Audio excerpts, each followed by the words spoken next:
Boche style ഇപ്പൊ നമ്മൾ കാണുന്ന ഇത് എത്രയോ വർഷങ്ങളായിട്ട് ഇപ്പൊ ഈ ഒരു ബോച്ചെ സ്റ്റൈൽ, ഈ ഒരു യുണീക് സ്റ്റൈലും ഇതും ബോച്ചയുടെ തന്നെ ഒരു ഓൺ ക്രിയേഷൻ ആണോ? ഇങ്ങനെ ഒരു ഇതെന്റെ ക്രിയേഷൻ അല്ല, ഇതെന്റെ ഗ്രാൻഡ് ഫാദർ ഒക്കെ ഉപയോഗിച്ചിരുന്ന ഡ്രസ്സാണ്. പഴയ കാലത്ത് ഇതൊക്കെ മുണ്ട്, അതെ, അതിങ്ങനെ ചെയ്യണം എന്നൊക്കെ ഒരു തോന്നിയത് വെക്കി അല്ല. അതിപ്പോ എനിക്ക് ഐഡിയ വന്നത് ഗ്രാൻഡ് ഫാദർ യൂസ് ചെയ്തിരുന്ന ആയതുകൊണ്ട് പുള്ളിയായിട്ടുള്ള ഒരു അടുപ്പം.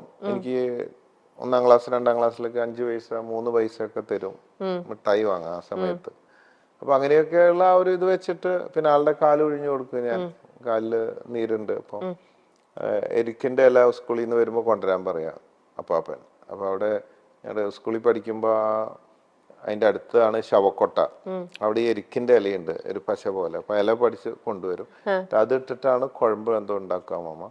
എന്നിട്ട് അത് കാലുമിട്ട് ഒഴിഞ്ഞു കൊടുക്കണ പണി. അപ്പൊ 5 പൈസ 3 പൈസ തരും. അപ്പൊ അങ്ങനെയൊക്കെ ഒരു പഴയ കാലത്തെ ഓർമ്മകളും ബന്ധങ്ങളും ഒക്കെ നമുക്ക് വാല്യൂ ആണല്ലോ. മനുഷ്യ സ്നേഹം, ബന്ധം. എനിക്ക് ആരോടെങ്കിലും ഇഷ്ടപ്പെട്ട് കഴിഞ്ഞാൽ അതിപ്പോ ഗ്രാൻഡ് ഫാദറാണ്, അല്ലെ ഇപ്പോൾ ആരോട് ഇഷ്ടം വന്നാലും നമുക്ക് ആത്മാർത്ഥമായിട്ട് അതൊരു ഇതാണ്. അയാളെ നമ്മൾ ഇമിറ്റേറ്റ് ചെയ്തു പോകും. എനിക്ക് വളരെ ഇഷ്ടമുള്ള ആൾക്കാര് ഞാൻ അറിയാതെ അയാളുടെ സ്റ്റൈലിൽ സംസാരിക്കുക, പുറത്തല്ല, ഒറ്റയ്ക്ക് അല്ലെങ്കിൽ അതേപോലെയൊക്കെ ഇങ്ങനെ ചിന്തിക്കും. അയാളിൽ ഒരാളായിട്ട് മാറും ഞാൻ.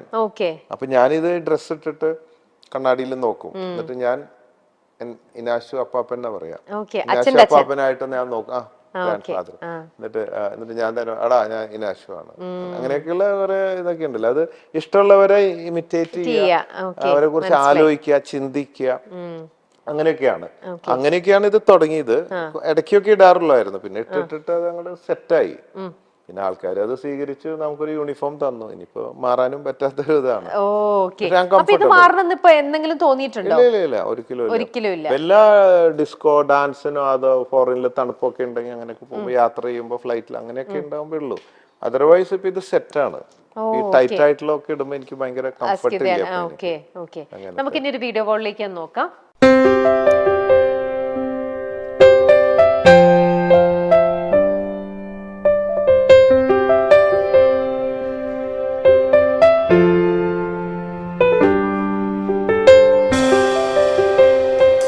ഒരു തരത്തിലുള്ള ഒരു ആഡംബരങ്ങളും ഒന്നുമില്ലാതിരുന്ന ഒരു കല്യാണം. എന്തായിരുന്നു അങ്ങനെ ഒരു? ഇത് കോവിഡ് കാലമായിരുന്നു. അതെ, അതുകൊണ്ട് ആൾക്കാർ കൂടാൻ പാടില്ല എന്നൊക്കെ നിയമം ഉണ്ടായിരുന്നു. അതുകൊണ്ട് ആഡംബരം കുറച്ചതെന്നാണോ? അല്ല, അപ്പൊ അത് ആ സമയത്ത് അങ്ങനെ ചെയ്യാൻ പറ്റില്ല എന്നുള്ളതുണ്ട്. പിന്നെ ഇന്നത്തെ കാലത്തായിരുന്നു കഴിഞ്ഞിട്ട് വേറെ സമയത്ത് ഇതിന്റെ പാർട്ടി വെക്കണം എന്നൊക്കെ പറഞ്ഞെങ്കിലും മകൾക്ക് അങ്ങനെ വലിയ താല്പര്യമില്ല. സ്വർണ്ണിടാനോ വലിയ പാർട്ടി നടത്താനോ അങ്ങനത്തെ ഒന്നും താല്പര്യമില്ല. അത് അപ്പാന്നാ വിളിക്കുക തന്നെ. എന്താന്ന് വെച്ചാൽ ചെയ്തോ, കുറച്ച് പാവങ്ങൾക്ക് കൊടുക്കുക, കുറച്ച് പാവങ്ങളുടെ കല്യാണം നടത്തി. അപ്പൊ പിന്നെ അങ്ങനെ ഒരു സമൂഹ വിവാഹം നടത്തിയാലോ എന്നൊക്കെ ആലോചിച്ചിരുന്നു. കുറെ പേർക്ക് 10 പവൻ വെച്ച് കൊടുത്തിട്ട് ഒരു 101 പേരെ വിളിച്ചിട്ട് ആളുടെ ഒപ്പം എല്ലാവരും കൂടെ ഒരു അങ്ങനെയൊക്കെ ആലോചിച്ചു. പിന്നെ ആ കോവിഡ് ടൈമൊക്കെ ആയതുകൊണ്ട് അതൊന്നും പറ്റിയില്ല, സാധിച്ചില്ല. അങ്ങനെ ഉള്ള ഒരു ഇതാണ്. ഈ നമ്മളെ എല്ലാവരും പുകഴ്ത്തുമ്പോൾ സ്നേഹിക്കുമ്പോഴാണ് നമുക്ക് സന്തോഷം ഉണ്ടാവുക. പക്ഷേ നമ്മളെ നെഗറ്റീവായിട്ട് പറയുമ്പോഴും എൻജോയ് ചെയ്യാൻ നമുക്ക് പറ്റുന്ന അവസ്ഥകളുണ്ട്. പല അവസ്ഥകളുണ്ട് മനുഷ്യന്. ഇപ്പൊ ഞാൻ പറഞ്ഞല്ലോ, ഇപ്പൊ നമ്മൾ അടിച്ചാൽ വേദനിക്കല്ലേ ചെയ്യുക. അവരോട് വേദന നമുക്ക് ആർക്കും ഇഷ്ടമല്ലല്ലോ. ഞാൻ എൻ്റെ ഒരു ഫ്രണ്ടിന്റെ ഫ്രണ്ടാണ്. ബോംബെയിൽ ചെല്ലുമ്പോൾ രാവിലെ തന്നെ ആളെ റൂമിൽ നിന്ന് ഒരു ശബ്ദം കേൾക്കുക, പെട്ടെന്ന് അടി ഇങ്ങനെ ചാട്ടവാറ കൊണ്ട് അടിക്കുക, ചിരിക്കുക. അപ്പൊ ഞാൻ ഇങ്ങനെ പറഞ്ഞിട്ട് തുറന്നു നോക്കിയപ്പോ ഷർട്ട് ഇടാണ്ട് നിന്നിട്ട് ഒരു ചാട്ടവാറ എടുത്തിട്ട് അയാൾ സ്വയം അടിക്കുക, എന്നിട്ട് ചിരിക്കുക. അപ്പൊ ഞാൻ ചോദിച്ചത് എന്താ കഥ? അപ്പൊ പുള്ളി ഒരു ആസാമിയാണ്. ആസാംകാരനല്ല, ഒരു പ്രത്യേക മെന്റാലിറ്റി ഉള്ള ആളാണ്. പുള്ളി പറഞ്ഞു തന്നത് ആളുടെ ജീവിതത്തിൽ പഠിക്കാൻ ഒരുപാട് കാര്യങ്ങളുണ്ട്. ആള് പറയുന്നത് നമ്മൾ സ്വയം വേദനിപ്പിച്ച് കഴിഞ്ഞിട്ട് നമ്മൾ ചിരിച്ച് പഠിച്ചാൽ ഈ വേദന മറികടന്ന് നമുക്ക് ചിരിക്കാൻ പറ്റും. നമ്മുടെ ജീവിതത്തിൽ പല വേദനകൾ വരുമ്പോഴും, ഇപ്പൊ നമ്മൾ ഒരാൾ വീണു, കാലൊടിഞ്ഞു, അല്ലെങ്കിൽ അത് അയ്യോ എന്ന് പറഞ്ഞ് ഓളിയിട്ട് കരയും. അതിന് പകരം നമുക്കൊരു അപകടം വരുമ്പോൾ, പലതും വരുമ്പോൾ മാനസികമായിട്ടും ശാരീരികമായിട്ടും നമ്മൾ, എനിക്ക് തോന്നിയത് ഇയാൾക്ക് വട്ടാണെന്ന്. കാരണം ഞാൻ എന്നിട്ട് പലതും ചെയ്തു. നമ്മൾ ഓരോന്നും അതാണ് ഞാൻ പറഞ്ഞത്. നമുക്ക് വേദന ഉണ്ടാവുമ്പോൾ ചിരിച്ചു പഠിച്ചാൽ നമുക്ക് ചിരിക്കാൻ കഴിയും. ഇത് ഇപ്പൊ ഡ്രൈവിംഗ് പഠിക്കുന്ന പോലെയല്ലേ, ഇപ്പൊ സ്വിമ്മിങ് പഠിക്കുകയാണ് നമ്മള്. അപ്പോൾ നമ്മൾക്ക് അതിനുള്ള കഴിവ് തന്നിട്ടുണ്ട്, സൃഷ്ടിയിലുണ്ട്, നമ്മുടെ ബ്രെയിനിൽ ഇതിലൊക്കെ ഉണ്ട്. എന്താണോ നമ്മൾ പ്രാക്ടീസ് ചെയ്യുന്നത് അതാണ് നമുക്ക് പറ്റുക. അപ്പോൾ പ്രാക്ടീസ് ചെയ്ത് നമുക്ക് ഒരുപാട് കാര്യം പറ്റും. അപ്പോൾ വേദന വരുമ്പോൾ ചിരിച്ച് പഠിച്ചാൽ നമുക്ക് ചിരിക്കാൻ പറ്റും. It's possible, I proved. അതുപോലെ വിഷമങ്ങളും കാര്യങ്ങളൊക്കെ വരുമ്പോൾ നമ്മളത് പ്രാക്ടീസ് ചെയ്യുക, അങ്ങനെ നടക്കും എന്ന് തോന്നിക്കഴിഞ്ഞാൽ അതങ്ങനെ നടന്നു പോകും. അപ്പോൾ അതാണ് അതിൻ്റെ ഒരു ഇതാണ്. ഇപ്പം നമ്മൾ രണ്ടും നമ്മുടെ ജീവിതത്തിലുണ്ട്. അപ്പം നെഗറ്റീവ് വരുമ്പോൾ നമുക്ക് ചിരിക്കാം, അല്ലെങ്കിൽ നമുക്ക് ഇങ്ങനെ ചിന്തിക്കാം, നെഗറ്റീവ് പറയുന്നത് ഈ പൊട്ടന്മാരൊക്കെ എന്തൊക്കെയോ പറയുന്നു, ഇവരൊക്കെ വിഡ്ഢികള് എന്ന് നമുക്ക് വേണമെങ്കിൽ നമുക്ക് തോന്നും. അവർക്ക് തോന്നുന്നത് നമ്മൾ വിഡ്ഢികളാണ്, ചിലപ്പോൾ നമുക്ക് തോന്നുന്നു ഇവര് വിഡ്ഢികളാണ്. അപ്പോൾ അതൊക്കെ ഒരു തമാശയായിട്ട് എടുത്ത് ചിരിച്ച് നമ്മൾ അങ്ങനെ അങ്ങോട്ട് പോവാണ്. അത് എൻജോയ് ചെയ്യാൻ പറ്റും. ചിലപ്പോൾ വേദന എൻജോയ് ചെയ്യാൻ പറ്റും, അസ്വസ്ഥതകൾ എൻജോയ് ചെയ്യാൻ പറ്റും. അതൊരു മെന്റലാന്നൊക്കെ പറയും, ചിലപ്പോൾ മെന്റലാവാം. എന്ത് സ്റ്റാറ്റസ് ആയാലും ആയ അവസ്ഥയെ ഉൾക്കൊണ്ട് അത് സ്വീകരിച്ച് ഒരു അക്സെപ്റ്റിംഗ് മെന്റാലിറ്റി ഡെവലപ്പ് ചെയ്തുകൊണ്ട് ശരീരത്തിനെയും മനസ്സിനെയും അതിനെ പാകപ്പെടുത്തിക്കൊണ്ട് സ്ട്രോങ് ആയി ഏതവസ്ഥയിൽ അത് സ്വീകരിച്ച് മുമ്പോട്ട് പോകാവുന്ന ഒരു സംവിധാനത്തിൽ എത്തിച്ചേരുക എന്നതാണ്. അതുകൊണ്ട് ഇത് രണ്ടും സാധ്യമാണ്. അടുത്ത കാർഡിലേക്ക് പോ. Prevention is better than cure. അങ്ങനെയാണോ തോന്നുന്നത്? പ്രിവെൻഷൻ നല്ലതാണ് എന്നോർത്തിട്ട് അങ്ങനെയാണെങ്കിൽ പിന്നെ ക്യൂർ ചെയ്യേണ്ട ആവശ്യമില്ലല്ലോ. എല്ലാവർക്കും പ്രിവെൻഷൻ എടുത്തോടെ എന്ന് പറഞ്ഞ അവിടെ എനിക്ക് തോന്നണ അത് നല്ലതാണെങ്കിൽ ഇതൊന്നും സാധ്യമാവില്ല. അപ്പൊ എനിക്ക് തോന്നണ ഞാൻ കല്യാണം കഴിഞ്ഞിട്ട് 8 മാസമായപ്പോഴേക്കും വൈഫ് പ്രഗ്നന്റ് ആയി. രണ്ടുപേർക്ക് ഇത്ര പെട്ടെന്ന് വേണ്ടായിരുന്നായിരുന്നോ? അപ്പൊ അവിടെ പ്രിവെൻഷൻ ആവാമായിരുന്നു. പക്ഷെ കോണ്ടോ സാധനങ്ങളൊന്നും ആ നേരത്തെ ഉപയോഗിക്കാൻ പറ്റിയില്ല, എല്ലാം പെട്ടെന്നായിരുന്നു. ആക്രാന്തം പിടിച്ച പോലെ എന്ന് പറഞ്ഞ പോലെ ഈ പ്രിവെൻഷനൊക്കെ നല്ലതാണ്, പക്ഷെ ആ നേരത്തെ അതൊന്നും നടന്നില്ല. അങ്ങനെ കുട്ടി ഉണ്ടായി. അതാണ് അങ്ങനെയൊക്കെ ഉണ്ടാവുന്നത്. ഇത് പറയാം, പക്ഷെ എപ്പോഴും പ്രിവെൻഷൻ ഉണ്ടാവണം നല്ല ആഗ്രഹങ്ങളാണ്. നടക്കില്ല, ചിലപ്പോ നടക്കും. അങ്ങനെയൊക്കെയാണ്. അടുത്തത് സ്പോയിൽഡ് റിലേഷൻഷിപ്സ്. അങ്ങനെ ഉണ്ടായിട്ടുണ്ടോ? ഉണ്ടായിട്ടുണ്ട്, അങ്ങനെ ഉണ്ടായിട്ടുണ്ട്. ഒരുപാട് ഫ്രണ്ട്ഷിപ്പ് വേണമെന്ന് വെച്ചിട്ടല്ല, അങ്ങനെ ആയിട്ടുണ്ട്. പിന്നീട് തോന്നിയാവോ അങ്ങനെ ആയിപ്പോയല്ലോ എന്നൊക്കെ. മനുഷ്യരല്ലേ, തെറ്റുകൾ പറ്റാത്തവരില്ലല്ലോ. ഓക്കെ. അങ്ങനെയാണെങ്കിൽ ഈ ഇപ്പൊ റിലേഷൻഷിപ്പിനെ കുറിച്ച് ചോദിക്കഴിഞ്ഞാൽ ഇപ്പം കൂടുതൽ എല്ലാവരും ലിവിങ് ടുഗെദർ ഒക്കെ പ്രിഫർ ചെയ്യുന്ന ആൾക്കാരുണ്ട്. ബോയ്ച്ചയ്ക്ക് അങ്ങനെയുള്ള അതിനോടുള്ള ഒരു അഭിപ്രായം എന്തായിരിക്കും? നല്ലതാണ്, വളരെ നല്ലതാണ്. നമ്മുടെ ഈ കല്യാണം സമ്പ്രദായങ്ങളൊക്കെ അതൊക്കെ എന്നെ സംബന്ധിച്ച് അത് ശരിയായ ഒരു രീതിയായിട്ട് തോന്നുന്നില്ല.